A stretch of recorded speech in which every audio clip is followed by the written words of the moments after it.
So we are, and this is, I've got a relatively diverse group here. We've got some providers, we've got some MCO, we've got some other folks. So what I'm gonna do is I've given this presentation or a derivation of this many different occasions. What I think I'm gonna do is run through it, and I'm just gonna kind of present it as if we were all speaking to providers, okay? The message will be primarily aimed at the providers with the understanding, and I'll make sure we've got room at the end to kind of talk about how it fits into the larger purpose of this group, and how we can maybe make some changes or suggestions and everything else. So if we can do it that way, because I did get a pretty good flavor, I think that there seemed to be maybe a little bit more on the provider side here anyways. So I want to cover social media and risks that it entails in the long-term care setting, and I use that as a generic term, long-term care, so I realize that some people are like, oh, we're not long-term care, you know what I mean, in the non-acute or primary care setting, but it's a lot easier to say LTC. So we're going to cover the, and why are we covering this? Because there are risks, there are issues, some of them are very high profile. 2 years ago, ProPublica, which is it's a private investigative news type of service, and they did an extensive series of articles and research highlighting 36 offenses, so to speak, in which social media was abused to the detriment of nursing home residents. And they characterized it as nursing home residents, even though when you looked further into it and actually looked at the examples, that there were many assisted living settings that were also included in that. But I know I've had many occurrences in which I've had to deal with this, where an employee has posted something inappropriate about a resident that they're serving. But we're going to cover that in particular, given the nature of the group here. But I wanted to cover because there are some other risks, particularly from the provider side, that you should be aware of and factor in. And we'll talk about a couple of takeaways, and there's some really good stuff, and I'm glad Lori's coming later, because the department did put some really good training materials. So as we get through the program, we talk about some of the importance of doing some training and mixing the media, mixing the message, and the department actually, through a grant that was for nursing home providers, did develop some training materials, some videos, some pamphlets that's applicable to everybody. And I would encourage you to look at them. I would encourage you to consider adopting them as part of your training and orientation, because it does mix some of the message. I don't know, and I'll just let you all know, totally off topic, but Lori's going to be here. If you didn't see, the department reissued and revised the background check information disclosure form. Did everyone see that? That just came out. Yeah, it was just today. So be aware of that. I'm hopefully going to have a few minutes to talk to Lori, because I got a couple of questions about it, because I think in particular it's created more confusion about one of the particular questions. So hopefully we'll get a chance to dialogue with her. But I think it's important, just given the context of the group that we're here, that you're aware that that was changed. So we're going to talk about legal, regulatory, practical pitfalls in the area of social media. We'll talk about importance of having a policy, and I say policies actually, because as you'll see as we talk about this, there's going to be really kind of 4 areas that you're going to want to have policies on. And then when I say policies, it's not to be this formal 10-page document, but at least that you've considered this. We'll talk about some practical training issues, and we'll just talk about some next steps that you're going to want to take. So generally speaking, and when I'm talking social media, I'm talking, kind of that entire gamut, right? The Facebook, the Twitter, just, internet usage, with the primary focus, of course, being on making sure we're protecting the privacy and confidentiality of the individuals that we have the pleasure to serve. But from a provider perspective, you also have some other considerations that I'm going to want you to talk about. So the biggie, and that'll be our focus, is privacy and confidentiality, primarily for the individuals being served. There is some HR components to this. And we'll get into, a lot of people start, well, I've got an applicant here, I've got a background check on them, but maybe I'm going to do a little bit of further digging, and I'm going to see if there's anything in their social media footprint that may affect my decision whether or not to hire somebody. Very timely, if anybody was following news this morning and last night about the All-Star game, Brewer pitcher Josh Hader, during the game, because his name was prominent, people were scouring his social media, and he made some, what we would all agree, and I think he even acknowledged, very inappropriate, I think it was primarily Twitter posts, or Twitter tweets, back when he was 17 years old, and it's coming back to haunt him. And frankly, I question how and why the Brewers organization or Hader himself didn't scrub his social media history, given the content out there. I mean, it's quite offensive. But that's a very big lesson to you all when we get into some of the HR related things. How many circumstances have we seen where some individual went off on a horrible rant, completely inoffensive, and then they've identified themselves as being an employee of such and such location, and now that employer, who's got no control over this person, that's not reflective of them whatsoever, but now they're being painted and they're trying to, you've got to fire this person and all this other stuff, and your name gets dragged down as a provider. So these are the types of things that we're going to talk about, which falls into your marketing and reputation areas. Copyright, real quick, I'll just touch upon it. There is some liability issues. This is plaintiffs' lawyers in particular. They love to scour social media.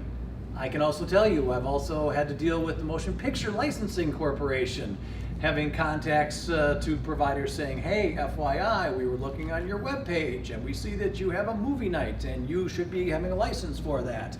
And here's a nice package for a license. If you don't, we're going to come after you and ask for a ton of money, and it's a lot of money. So, knowing your digital footprint, so it's not just limited to the Facebooks, the Twitters, the Snapchats, more, what's on your website, what's not, who's communicating on your behalf, who's not. We've got defamation, securities issues, we won't want to really touch about it. That does come up for publicly traded companies. If you happen to be one, you can't be divulging, oh, hey, good news, we're going to be selling we're going to be buying one of our properties, and you've done so and you violated the SEC requirements in that area. So it's just something to keep in mind. So real quick, I kind of cover this in general. Risk is a function of the likelihood and probability of something and the impact. So we talk about risk in the generic term, but risk is technically the probability of something and the impact. And that will establish what level of risk you have. And in our case, we have a significant likelihood, because we've got a lot of employees that we have no control over, so we have a significant likelihood that something is going to happen, and the impact can be very serious. So this should be on your radars in one way, shape, or form, because it does represent risk to you in your organization. Obviously, the biggest concern is privacy and confidentiality. This presents the greatest risk, right? Going back to my list here, somebody who's not publicly traded, right? There's not a whole lot of risk associated with securities laws issues. If you're utilizing all your own information and you're confident that you're not just pulling some photograph and putting it on your website, there's not a lot of risk to that. But when we put the likelihood and probability and the impact, when we're talking privacy and confidentiality, that's your greatest risk. Okay, and that's where you're going to want to put most of your focus, making sure you've got policies and procedures, training, orientation, particularly with your workforce, that they understand the do's and the don'ts, so that you don't find yourself on the next article about the individual who posted something inappropriate about somebody that they were caring for. Even if it was sweet and innocuous, it can still lead people to get into trouble. I have a situation where a nurse has now a licensure action against her. It wasn't a serious one, but it's on her record. And it was a real innocuous situation. There was one of her friends on Facebook had posted a picture, and it was a stock photo, so it wasn't even a nursing home resident, but it was a stock photo of a pretty cool bicycle wheelchair combination that you could connect to the wheelchair that allowed individuals to be able to take residents who were wheelchair bound out and about, and so it was kind of a neat thing. Stock photo, it wasn't anything that was, and this nurse had posted, 503 would love that. And that was then, of course, add to the mix, there was a employee, butting of heads. Complaint was submitted, complaint goes to the board. She had to go before the board of nursing because they said that 503 was that resident's room number, and everybody knew it was his room number, and she ends up having a action against her for that very innocuous statement. And that's the true innocuous ones. Now you've got other situations where we've got the DHS has put out their memos with regards to specific examples where we've had bad things happen. People taking completely inappropriate videos, pictures, posting them up, sending them to their friends.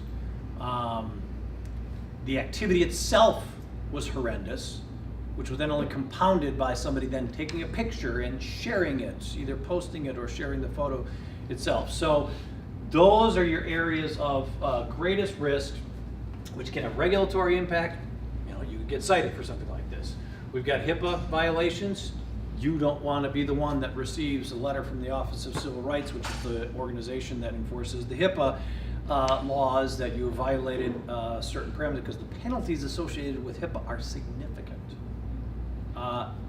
Very significant, and hopefully nobody in this room ever has to experience any of that.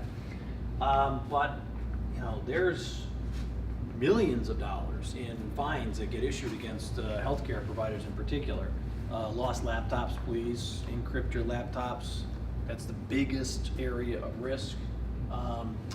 But your reputation, that is one of your, you don't want to be the headline because you don't have a policy, you haven't done your training.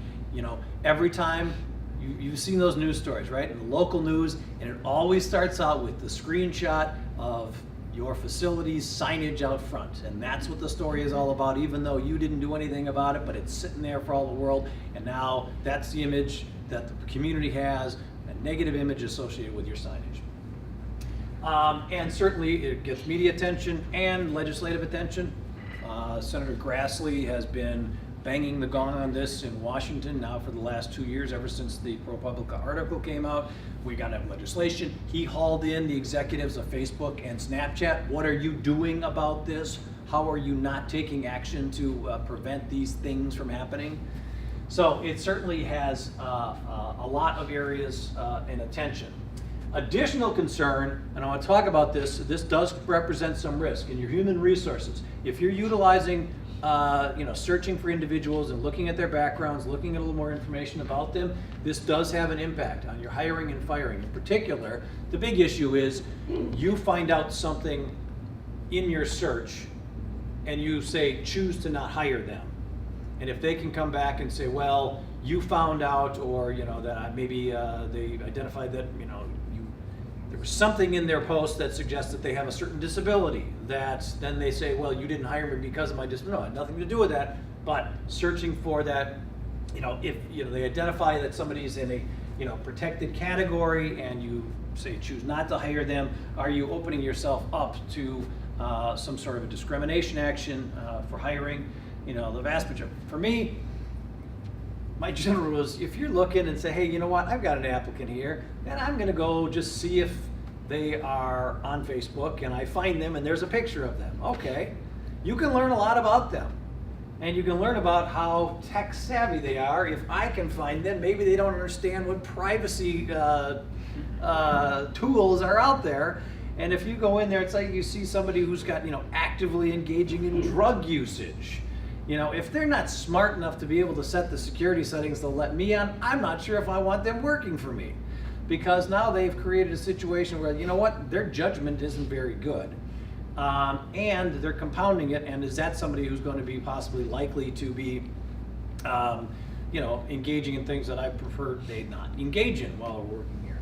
But being mindful that if you are using any searches, that there are some HR considerations, making sure that if somebody is not finding out information that you're going to now factor into your hiring decision that might open you up to some discrimination. So we've got a couple of tips on that at the end. You've got the facility drama. I'm sure you've had this, where there's the battle that's going on. Somebody's going back and forth and the employees are fighting over social media, and then it spills over into the facility. You can't control that as much, but there is the one area that we'll talk about on the HR side, on the concerted activity. I'll just put a pin in that for now, but we'll talk about that.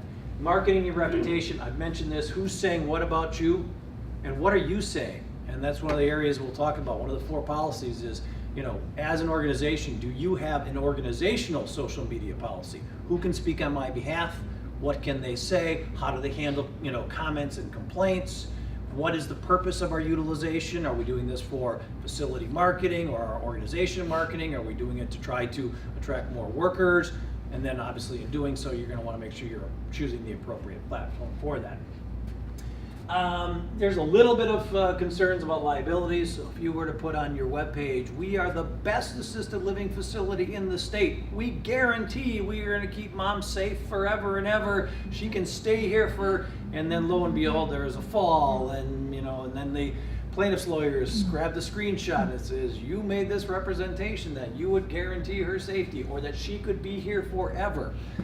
These things can blow up upon you. Copyright, only thing I'm going to say on this is make sure there's a common misunderstanding that if it's on the internet, it's free for everybody to use, right? If you go to Google Images, you can right click and you can copy a picture and you could drop it in and now it's the background of your website.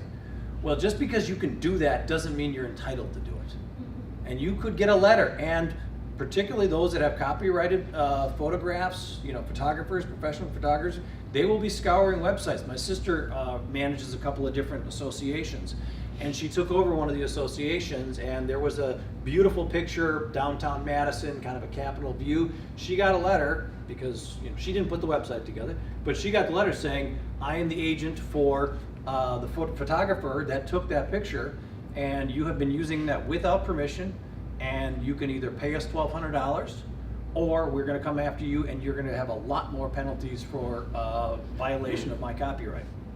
So just keep that in mind, that you're not, just because it's available doesn't mean you can use it.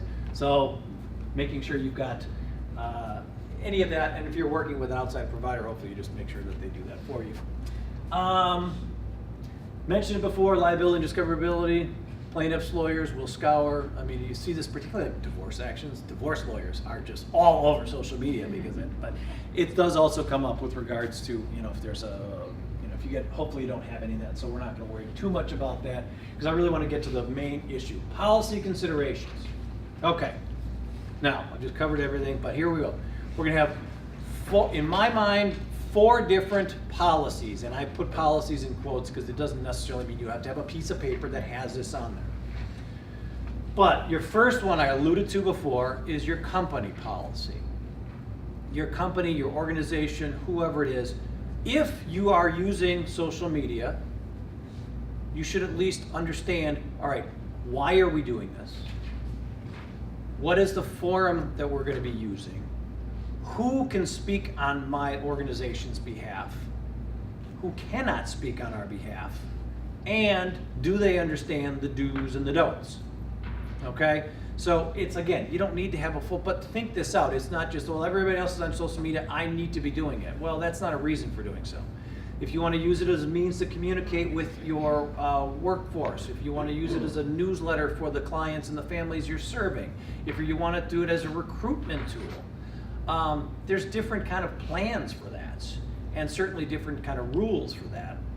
But understanding what is your policy, who can speak and who can't. And this is a bit of carryover here, because when we get down to our employees, our employee policy is, let's be clear, you don't speak for the company unless you are specifically authorized to speak for the company. I see this, where you get, friend requests on Facebook, and it says, John Vandermeer, Wisconsin Healthcare Association. Okay, I'm going to guess if John puts his name on there and his affiliation, that he's going to reserve any posts he's putting on there, kind of within the voice of the organization. But if he's doing it on a personal level, it's probably not appropriate that he, shows his affiliation. Going back to my earlier example, the person who's on Twitter who is putting all sorts of racist and homophobic or whatever they're throwing it out there, and they're emblazoned right under their name or their handle is your organization.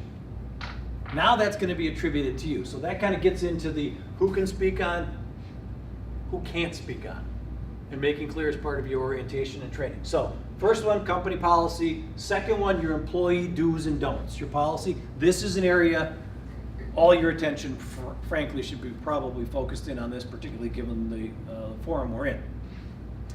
And we'll talk about some of the do's and the don'ts, making sure we have something solid so that you don't find yourself on the receiving end of a nasty letter.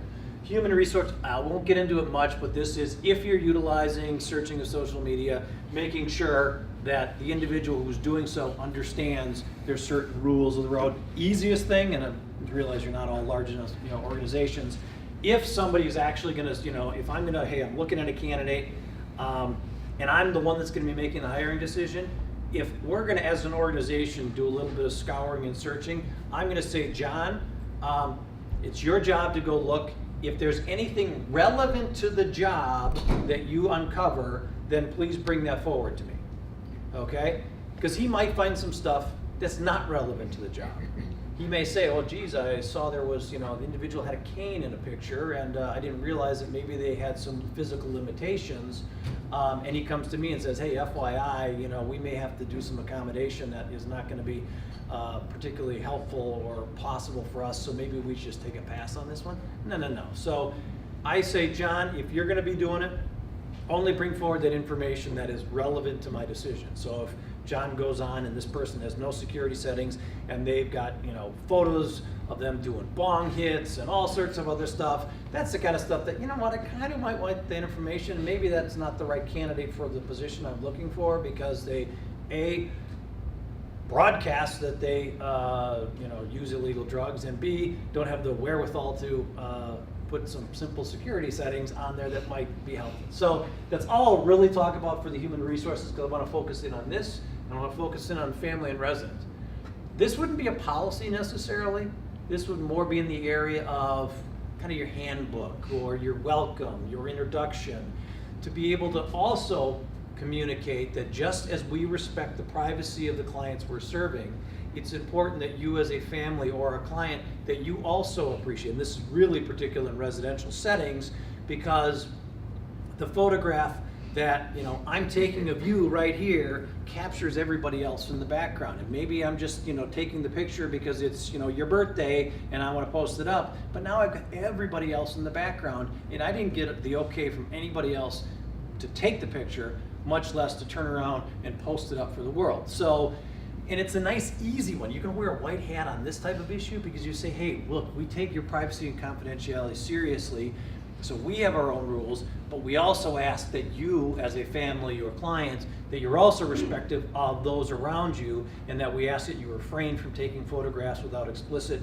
authorization from them. And we certainly, don't want to discourage you from taking photographs or setting up a computer to be able to have a video chat with your grandson across the country.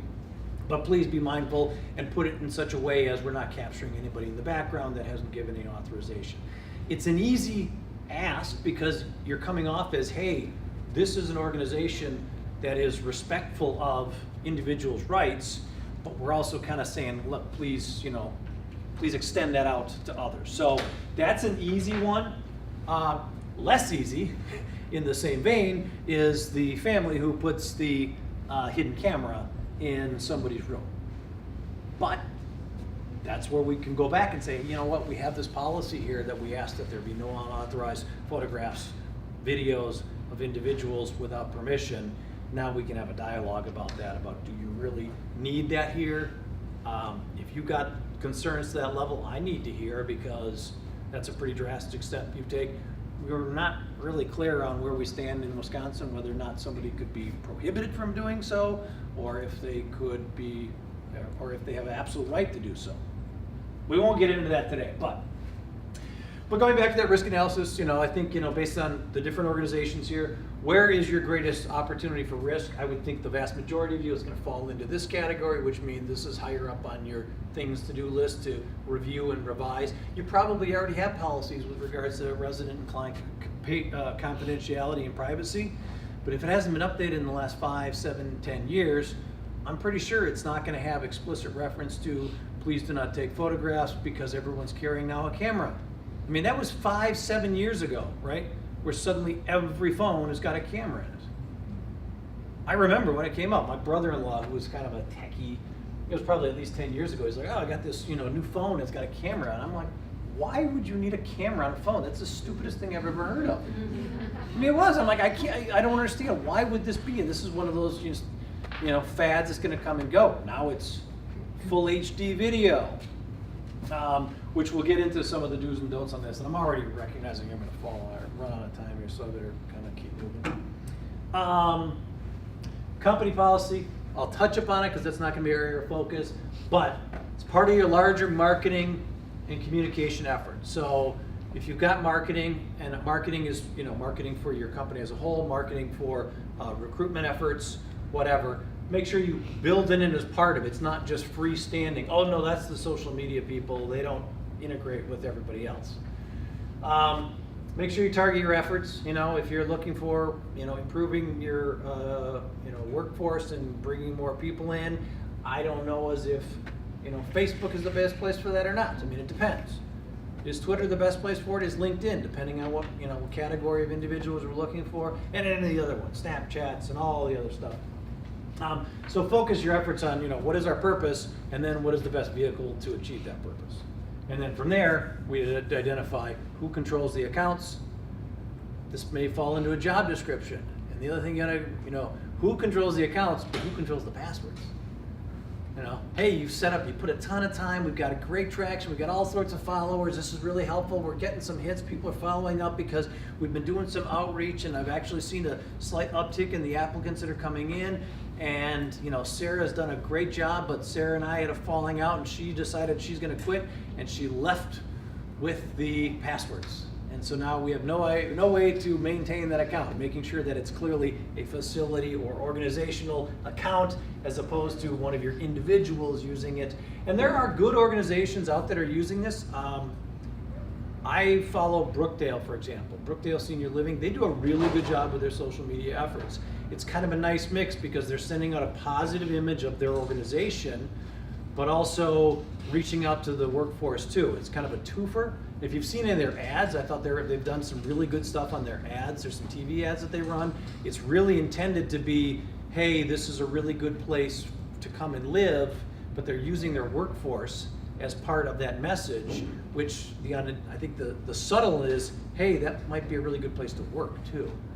So it's kind of a twofer. I like what they've done. It goes back to some of the, there were some campaigns to make more than a living, make a difference type of thing.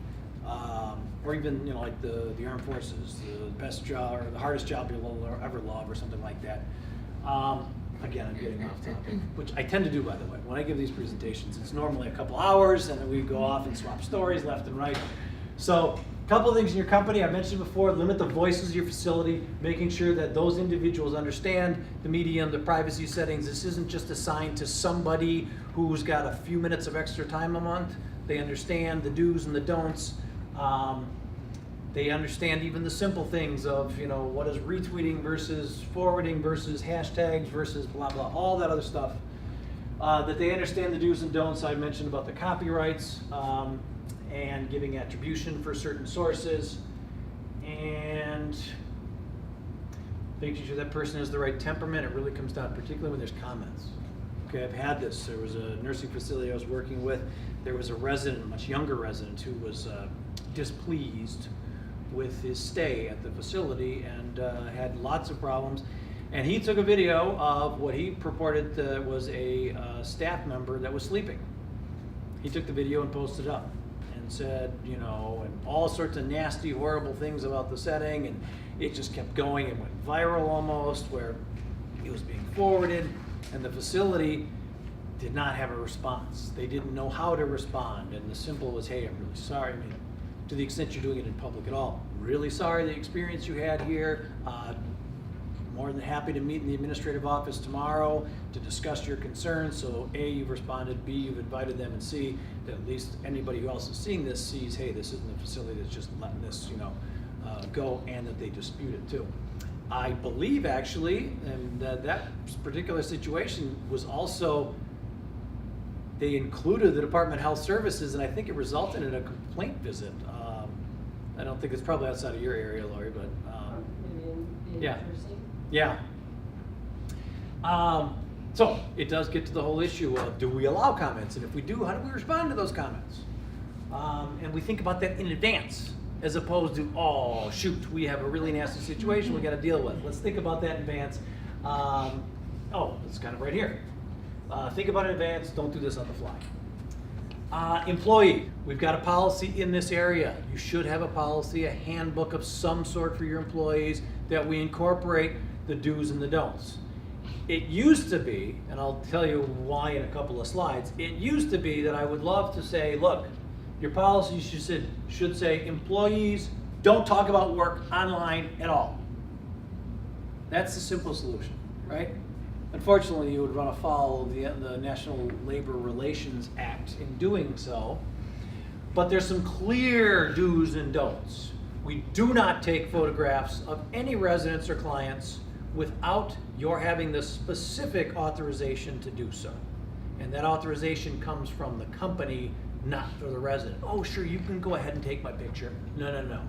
This is, we do not take pictures, and we certainly don't post any pictures. We do not talk about our residents in any way, shape, or form in a social media platform. Okay? Those are the two clear don'ts. And your policy should be reflective of, hey, privacy and confidentiality is utmost importance. You are to not speak about our residents, clients, and I'm using the just generic term, residents, in any online platform unless you have specific authorization from the company for doing so, because the company would also then make sure that there is the appropriate authorizations. And this can, simple stuff, hey, we had a really cool event, let's go take some pictures, let's post it up. That's great, let's do that, but let's just make sure everybody that's in that picture has said, yeah, I'm good with it. Let me just quickly sign off. Yep, sounds good, go ahead, post that up there. But it's not just oh, well, it was a cute picture.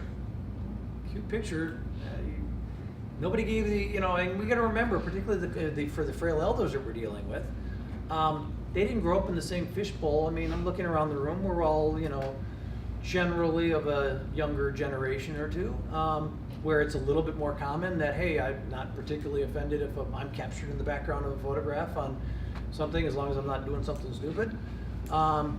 But the frail elders in particular are like, hey, you know what? They're very private, and that's not something I want. So even a cute picture, the picture of grandma holding her, the resident who's holding her great-granddaughter, and it's a beautiful picture, poignant, four generations of women in one picture. This is a great picture. Hey, I'm going to take this and I want to send it out because it's a good thing.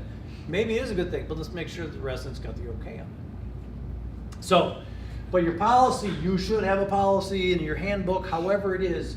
Any nursing facility individuals have to have this because CMS will look at it, but I didn't hear anybody from in the room said that they were a nursing home, so I won't go into that.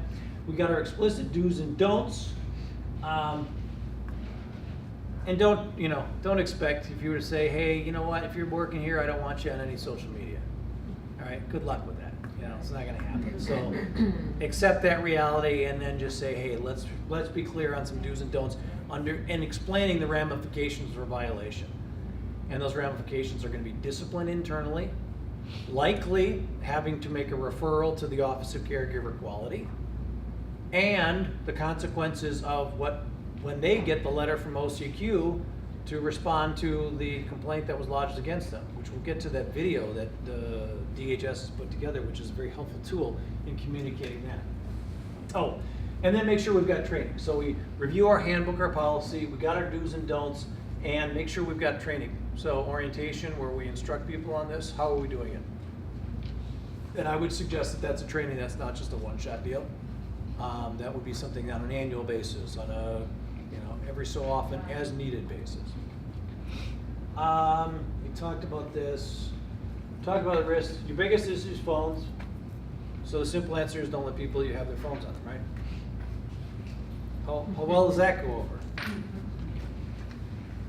Which is funny because now you can't, I have to have my phone on you. I mean, where were we 10, 15 years ago? We had well, no, my son might need to get a hold of me. Well, how did they get a hold of you before?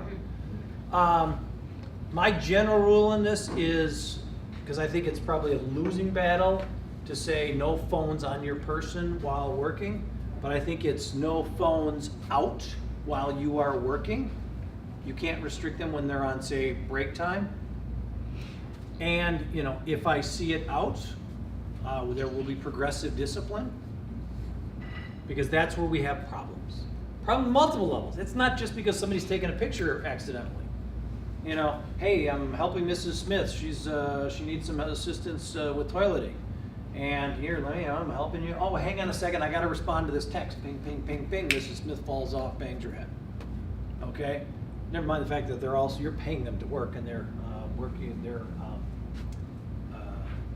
not working. So a prohibition on the phones being out while working is probably more reasonable. And maybe no phones out unless you have specific authorization for doing so. Some individuals may need it as part of their job, okay? But let's make clear. Here's your considerations. So let's develop an action plan. Let's take a look at our policy. What do we have out there right now? You know, how are we communicating, the do's and the don'ts here? Probably for most of you, it might be in a handbook. Let's look at our training. What training are we doing on privacy and confidentiality? Maybe we should bring it into, the 21st century because we're working on something that says, don't make sure you don't take any mimeographs home with you. If you have a microfiche reader. How are we monitoring it? How are we enforcing? As I said, no phones in your person while working on the floor. Where's my precious device? I mean, yeah, and this is a practical issue, right? These are not inexpensive. So if you were to say nobody can have it, then where am I supposed to put it? Well, we got a locker room. Oh, well, that locker room has absolutely no security whatsoever. I mean, it's a practical issue. And then now, fine, we fixed the one issue. Now we're having to deal with all these missing phones and allegations of people stealing each other's phones and everything else. How will I reach my kids? How did they reach you before? So here's a couple of my thoughts on your explicit don'ts. No phone, no photos, no video. And unfortunately, you have to be very specific on this. Well, it said no photographs. I didn't realize I couldn't take a video. It says no photograph. I didn't know I couldn't take an audio.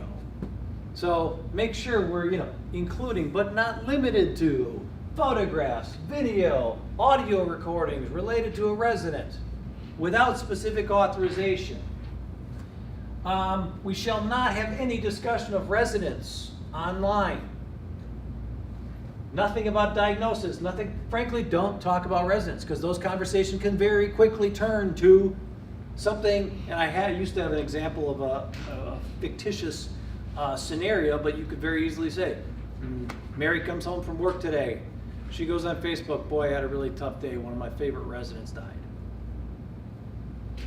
That's not inappropriate, right? We didn't divulge anything. And she's talking about work, and that would be an understandable post. One of her friends chimes in, oh, so sorry to hear. And then another friend chimes in, oh, was it Mary Smith? Yeah, she was my grade school teacher. She was fantastic. And then another friend chimes in and says, pancreatic cancer is a terrible way to go. Now you've got what was an innocuous post, followed now we've divulged Mrs. Smith died and she had pancreatic cancer. Okay? And using that as an example, guys, let's just not talk about residents in any way, shape, or form at work. If somebody starts a conversation, somebody needs to jump in and say, hey, guys, no, we can't talk about this. So we talk about kind of how do we handle that. And this is where you in your training, have conversations with them. Hey, let's talk about scenarios. I don't want, you don't want your workforce to be the social media police for you, but they are also your eyes and ears of, hey, FYI, there's something going on here you need to know about so you can tamp it down right away.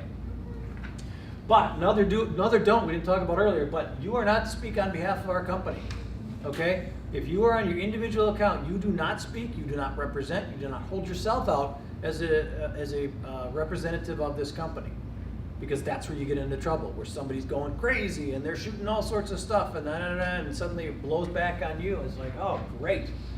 This Wisconsin Healthcare Association is a great organization. Look at the scum that they hire based on these Ambien fueled posts.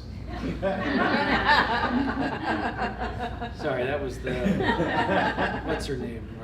Roseanne Barr's expert. But isn't that a perfect example? Yeah. That is the perfect example. Their employee, Roseanne Barr, the employee of whatever network she was working on, she went off nuts. Black eye for the network, black eye for the show. Now you got a whole bunch of people that don't have jobs anymore because she got canned, because she went off on, as she said, an Ambien-fueled tirade. Did you have a question? Just stretching. Got it. Okay. This is a little more delicate, but certainly, guys, we do not engage in harassment, disparagement of fellow staff and families. This is where we get into a little bit of delicacy with regards to the concerted activity, which I will touch upon in just a second, okay? So your provisions should be developed carefully with an eye towards a couple of these. We got state laws about resident rights, state laws on limiting of employers. That's kind of in your HR stuff. HIPAA, NLRA, National Labor Relations Act.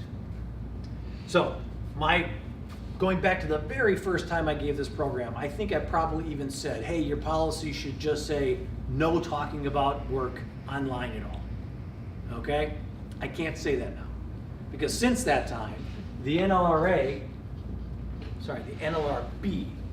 National Labor Relations Board, came out with some interpretations about social media and its interrelation with the NLRA, the National Labor Relations Act. Now, keep in mind, this is under the Obama administration, where there was a different composite of the board, because that changes, the administration gets to make the changes.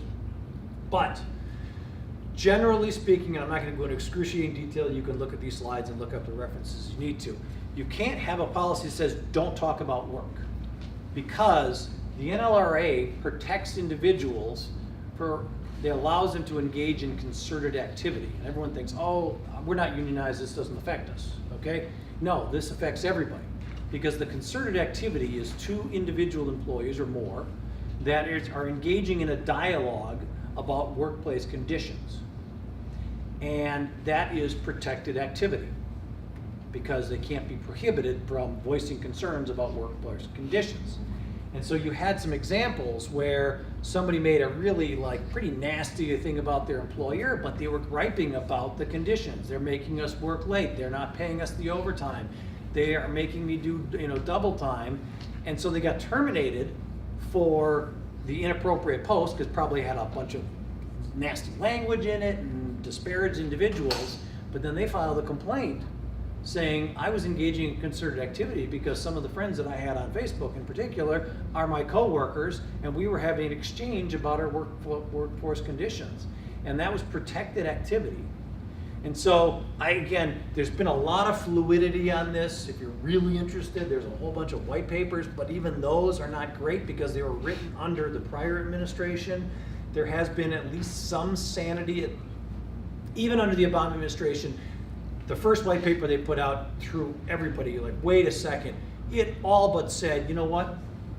You could say anything you wanted about your manager or anything, as long as you put in a couple of magic words about, oh, and they're making us, work too long or too late. And it kind of got crazy, because one interpretation is, so basically you put 3 or 4 words and now I'm bulletproof and I can't be terminated. You can have that chair if you're, you can have that chair. I'm not coming back to it. No, you're not coming back? No, you can have that chair if you want that. I won't be coming back to it. So I can keep your keys? You can keep my keys.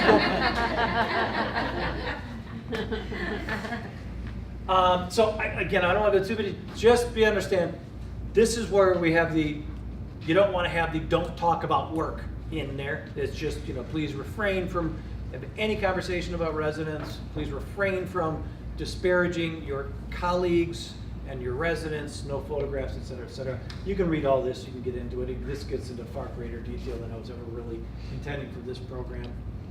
There are a couple of guidances. If you were to look these up, it's like, oh, okay, now I see. There's a couple of things I shouldn't say, but keeping that in mind. And you got all these. So we got our explicit don'ts. We're still in our employee policy. Clear enough to provide meaningful context. No residents, no photographs. No speaking on behalf of our organization. Those are your biggies.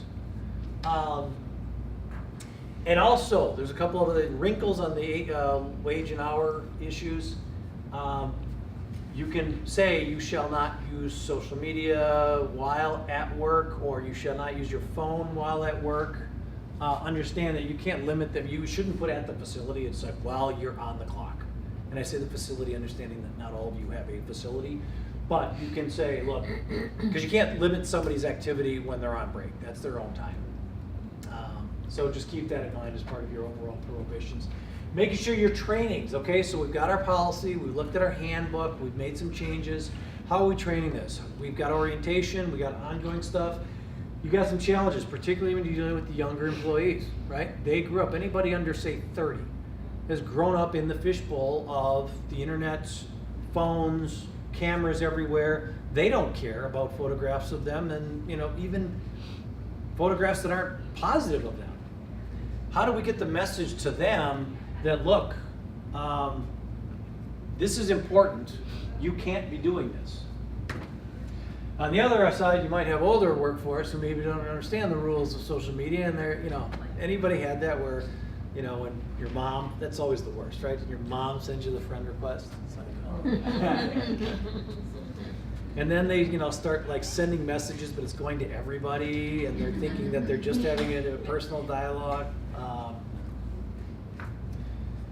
Some things you don't want to know, though, right? I got a 27-year-old.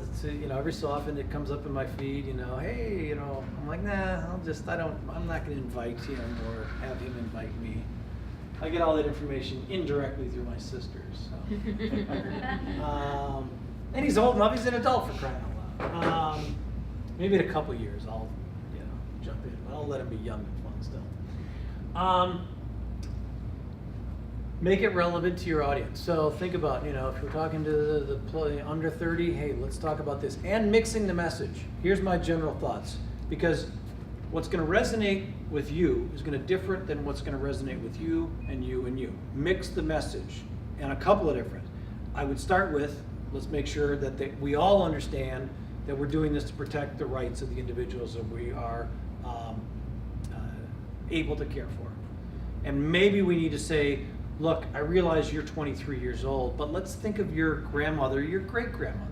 Do you think she would want to have a photograph of her in any way, shape, or form posted for all the world to see? So we're trying to get that, create the empathy.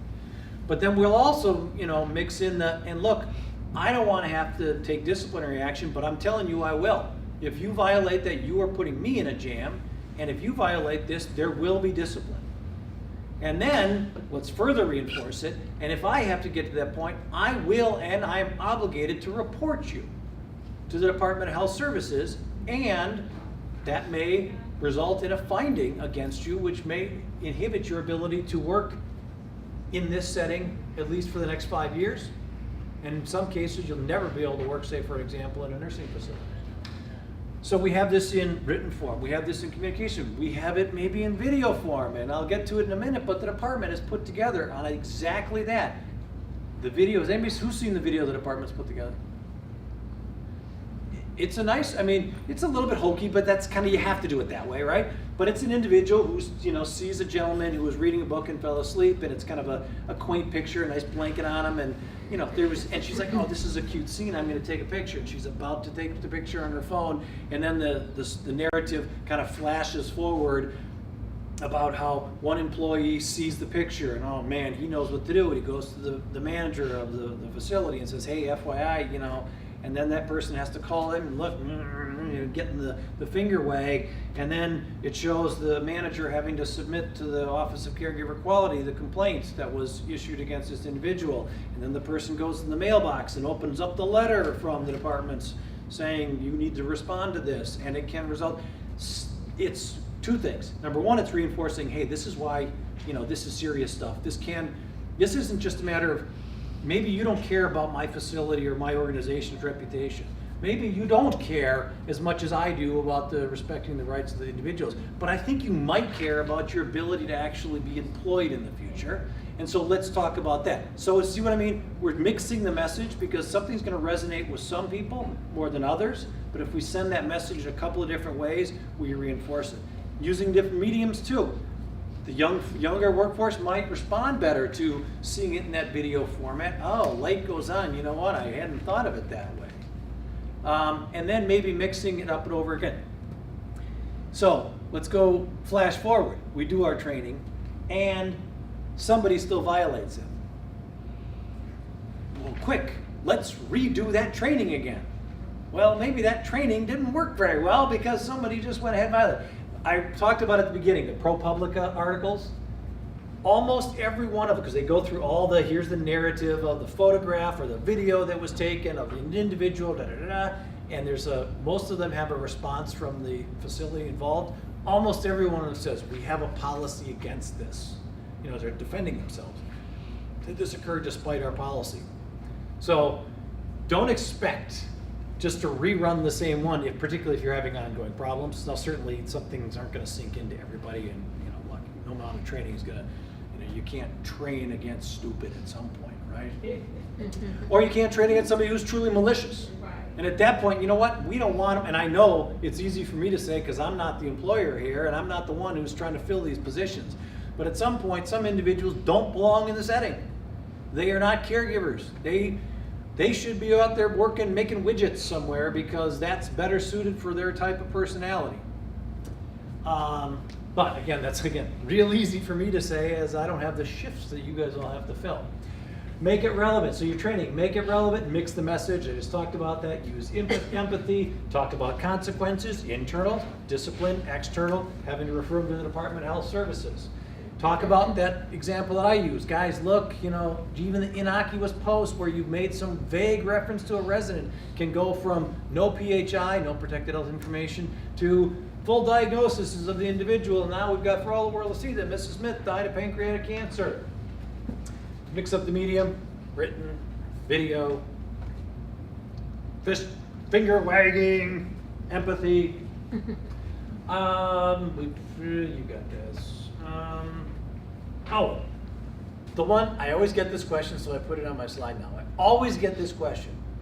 Well, what about the staff member who has a family member who's being served? And it's usually like when I'm talking to the nursing home folks, they've got a CNA whose grandmother also lives in the facility. How are we supposed to? I said, okay. You build that into your policy that says, look, you've got a unique situation, come to me, we'll talk. Because can she be taking a picture of her grandmother that she wants to send it? Okay, maybe, but maybe not while she's working because she's violating the whole policy of not having your phones out during that. So I always get that question whenever I give it, particularly to the nursing audience, because you got a lot of those rural facilities in particular where it's serving everybody and everybody works there and everyone gets served there and you got family members. Make sure we include this in our orientation, ongoing as needed. Annually, I would suggest. This is a good thing. Nursing homes are required to do it annually. Enforcement, make sure it's consistent so that we're enforcing this on a regular basis. So if you're not enforcing it, you got that one staff member who, you let it slide, right? They're always on the phone, everything else. It's like, well, if they can do it, why can't I? Set by example. I would be careful with the zero tolerance, though. If you have zero tolerance, if I see the phone out once, you're fired. Because be prepared to follow through on it.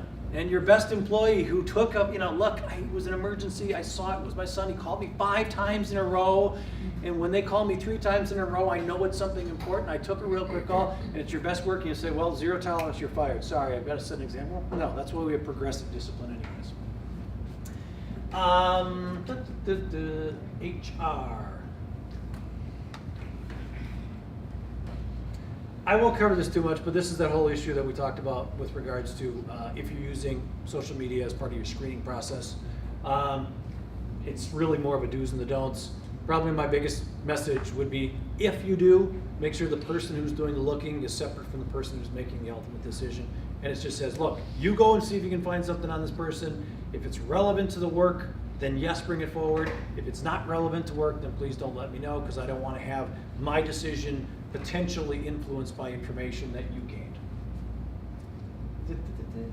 Oh, a couple of things for the nursing homes. I don't think there's anybody here. There are specific explicit requirements that they have to have in their policies. So to the extent you have any affiliation, you need to have that. And I will give the segue here before I open it up to questions. I wish I had the hyperlink, but then again, you don't have the slides. But the Department of Health Services did put together a brochure, a little flyer that you can use, and the video. I would encourage you to, for nothing else, take a look at it. And you might say, you know what, this is actually a pretty good thing. I can use this as part of my upcoming in-service on this subject. It's not long. I think it's maybe 12 minutes, and I might even be pushing it. So it's something that you could, do in a relatively, hey, we're gonna have a quick update. Look, we We reviewed our policy. I want to show you that we've made some changes. We've been a little more explicit about the do's and don'ts with regards to patient confidentiality. You see that we've incorporated some of the issues about social media and electronic information. As part of that, why don't we go ahead and, let's go through this video here, because this kind of highlights one of the points that we're going to be doing. And I would encourage you, and you can do it on your computer. If you've got a tablet, they can do it on their phone. But I think it's a very useful tool. Again, it was paid for by nursing home CMP money, so money penalty. But it's posted on the website, and it's relatively setting not specific. I mean, yes, the event occurs in, I think, what would probably be a nursing facility, but you can just say, hey guys, you realize this was a nursing facility, but the same rules apply to us. We have, depending on what we're licensed under, 88, 89, 83. We've got responsibilities with regards to resident client privacy and confidentiality, so it's really important. Don't put me in a situation where I'm going to have to file a complaint against you because you may find yourself in a lot of hot water on top of being on hot water with me. So I would encourage you to take a look at it. There's a poster, there's a brochure, there's a video.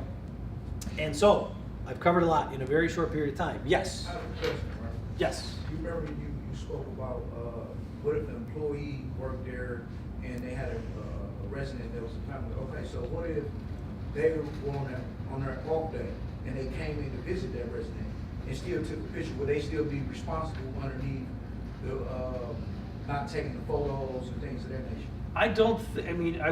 I would, that's exactly why I would say, hey, please come to me, and then say, look, you would fall now under our expectations with regards to families and other visitors.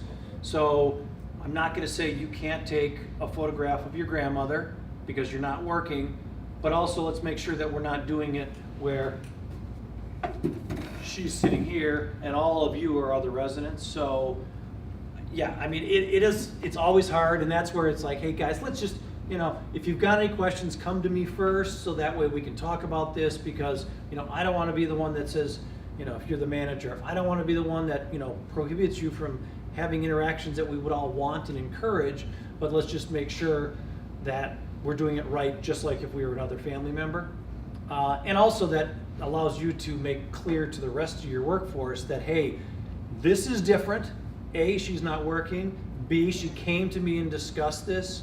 And C, we've got all the necessary, okays, so that way they don't think, well, she gets to do it. No. So it is always unique though, and it's it's kind of a case-by-case situation. Any other questions?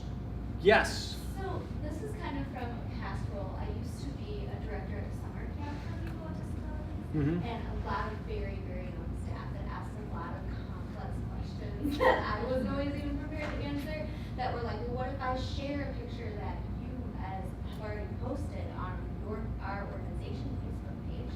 They've given you permission to do that. What if I shared those materials? Or what if the organization has put it on their Twitter? Can I go ahead and retweet and add a comment? So what's your advice when you had experience about those types of nuances? Do you recommend putting that specific language in a training? Like, don't share anything that the organization puts? Or are you pretty much covered if you already okayed that photo or that material? I think it's more in the latter, but maybe using the communication of where, let's say, because you don't want to open the door of, hey, share something is okay if you didn't post it originally.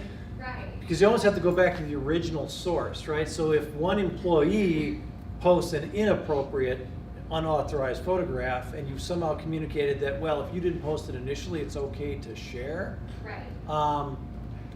Yeah, I guess I would probably say, look, well, how about you like the photograph, right? So if we're talking on Facebook, Right. I don't have a problem with you liking it, which then does appear in their feed that, John Vandermeer liked this photograph from, summer camp. Yeah, especially with everything moving too. Right. There's just, Yes. Yeah, because I'm thinking that too, so if they share something like that, like a person of a client, but then how do you break it down in your policy to say, well, if they share a job posting that the business is posting? Yes. So how do you tell them, don't share nothing about a client, but you do share that we need 20 new CNAs. Yes, well, I guess I think I've got my answer to both. Going back to the first policy consideration we had, I think is the key on that. If we're making sure that if I as an organization have got all my T's crossed, all my I's dotted, and all my ducks in a row in making that post, I should therefore be relatively comfortable that once I make it, because it's out there, that I don't have an issue with people then sharing it. But I'm making sure I've got all the authorization. Because you raise a good point, that's the kind of the power. Hey, we've got an opening, and it's a great place to work. And you want some of your colleagues, particularly some of the good ones, right? Where you say, you know what, Mary, if I could have 10 of you, my problems would be solved. You know what, Mary probably hangs out with a lot of people that are similar in character to her. And you'd want her to, hey, FYI, you know, they're looking, I told you about this, you should come join us. So I guess I would go back to making sure you've got sound policy with regards to the organization is only posting those things that we've got the approval, and we don't have a problem if somebody were to share or like or otherwise disseminate that further. Because once it's out there, it's out there. I hope that helps. We're getting into all these weird things, and it's a moving target too. That's the other thing. Four things. Taking a look at what we've got with regards to a policy on what are we doing as an organization. We've got solid authorizations and sign-offs for people to have their photographs, and we've got do's and don'ts with regards to who's controlling and who's the message. We've got our employee, where we've updated our handbook, our policy in this area, we've examined our training, we're very clear with the do's and the don'ts. We address that if you have a unique situation, please come to me first before you just think you can handle it on your own. Please let us know if you come across some things. I don't want you to be the social media cops, but if something comes up, I need to know. Please advise me so that we can, hey, you need to take that down. You need to take that down right now. I mean, literally, where were the Brewers with Josh Hader? I mean, it still boggles my mind that 7-year-old tweets were still out there. It's just bizarre to me. Number 3, if we're doing any screening, we've got at least some do's and don'ts with regards to who's doing the looking and what information they're bringing. And then number 4, the final one, would be what are we communicating to our families, residents, clients that we're serving? And that's, again, somewhat a positive, but hey, please do not. We want you to have the Skype video with your grandson in California, but let's make sure we've got the computer set up in such a way as it's not capturing people that aren't, expecting it. We don't discourage you from taking pictures of the birthday party, but please make sure that you're doing so that you're not capturing anybody else in the background. And that's a positive message. And basically it says, we please ask that you just not take any unauthorized photos or videos without us knowing, which then gives you at least something to go on when somebody says, hey, I want to put a camera in here. I don't know if we want to do that yet. So 4 policies. Your biggest areas are of risk, obviously, just based on your volume, is your employees. So what do we got, policies and everything else? That's it, my hour's up. Any questions further? I'm going to pass it to you, Lori. I've given you kind of a tee-up a little bit.